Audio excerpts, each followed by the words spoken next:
foremost, I think I look at the academic offerings of any of these meetings. I love it when meetings post their faculty and potential topics ahead of time, because then it really gives me an idea what the focus and the tracks are going to look like. And then I can sort of tailor my choices to what I'm really looking to learn more about at that time. One thing I found recently that I really enjoy are point counterpoint or debates style of lectures. A lot of times when you've got two key opinion leaders who are debating two different sides of a given topic, it really gives you a great balanced view of that particular area. I also think that when you have something that's really unique that isn't really put out there in your standard podiatric conference, things that we're all faced, maybe psychosocial aspects of a certain topic, perhaps the latest on patient-guided outcomes, things like that, new vernacular and new outlooks on the work that we're doing, I think is really interesting and eye-catching for me. Lastly, I think I want to see, and I really have benefited a lot from new techniques for standard podiatric foot and ankle procedures. There's a lot out there in terms of bone loss management that's brand new.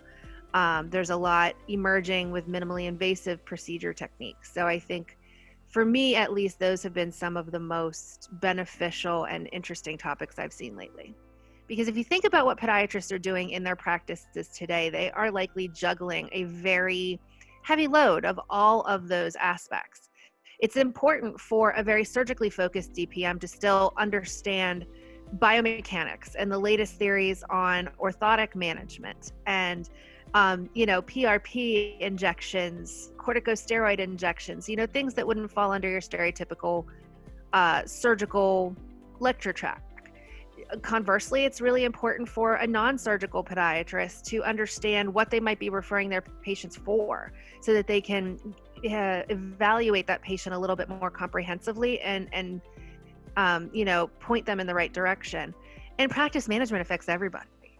So I think the ideal conference in my mind would have a little bit of all of it, because it's all relevant to everyone's practice in one way, shape, or form, regardless of your practice focus or setting. Look at it, if this conference is going to help my practice, that's, for me, that's my primary goal. Because, again, the academic side, you can pick so many out there, but is this specific conference going to help my practice grow? So that's my, the primary question for me. I think you should have very clear, crystal clear, concise objective for your meeting. What do you want to achieve, right? So group size, and then what's your objective, and then how you're going to deliver. So my case was a small group, but high end, because we don't have many kind of boutique style, intensive private semi-private cadaver lab experience, right? So for me, that was my niche, even in the event. So I created a limited number, and I created everybody invited to special dinner. So then basically for me, my focus was small group, high end, but very engaging and kind of appreciative, that whole experience was private, almost like a private. I really enjoy more specific meetings that are sort of immersive, like you were involved with the derm foot. That one that's really involved, and you get a deeper knowledge. It's not like one lecture on dermatology. It's this is the toenail, this is the skin, this is the dorsal foot, this is the plantar foot, this is melanoma, this is dermoscopy. It's a deeper understanding. Don't just go for the cheapest one that's closest to you. It's worth researching what else is out there, what do you want to learn about, and really looking into yourself. Where are you deficient? What makes you a better doctor? So the derm foot was a big one for me, because as most of the residencies and the trainings are all surgically geared. but every surgical patient, everyone that breaks their ankle also has skin. If you look at their nail and they have a melanonychia, in the Hutchinson sign, if you don't know what that is, you saved their ankle, but they're going to die of melanoma. Those saves, you straighten someone's bunion, terrific, but you save someone from skin cancer, it's also pretty rewarding. I do like to see what the agenda is, who the lecturers are, what the topics are. I get very attracted to, good lecturers. There's a handful that if I hear that person's in my area, I'm going to go to that lecture. People like Patrick DeHeer, Jared Shapiro, Glenn Weinrab. I wrote these down. Guido Laporta, Javier LaFontaine, David Armstrong, Warren Joseph, Alan Jacobs. Some of those lecturers, it's like, if they're going to be there, it's going to be a top high quality lecturer and talking about topics that you like. So here's a funny thing. I sit in the back of these lectures, or not in the back, sometimes I sit in the front, but I'm sometimes so busy writing stuff down or taking pictures of slides with my phone that it's hard to take everything in. It's really nice when there is some sort of summary. At the end of the lecture, it's like, oh, and this will be available on the website, and no one actually goes to the website and gets it. And if you had something like, a printout, or some of the bigger conferences have an app, but it really just says, the name of the lecture and the lecturers, a little information about the lecture.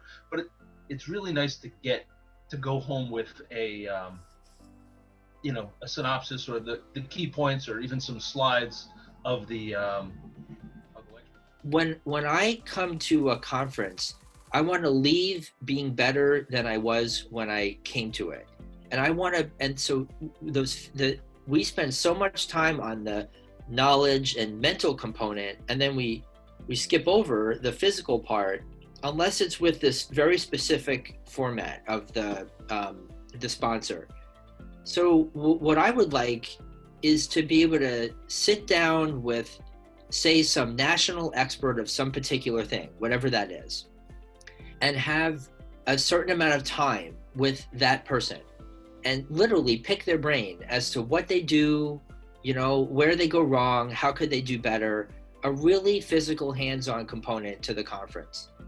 The only conference that does that, and I'm not really sure if it's even considered a conference or not, but the ACFAS has their surgical skills cadaver courses that they run throughout the year. And, they're very small events. There's a relatively small number of people. They do some lecturing, and then they have cadaver labs. And it's expensive. The cost to go to one of those is expensive. I've been to 3 of them that I can remember off the top of my head, all of them when I was younger and like a resident and a new practitioner.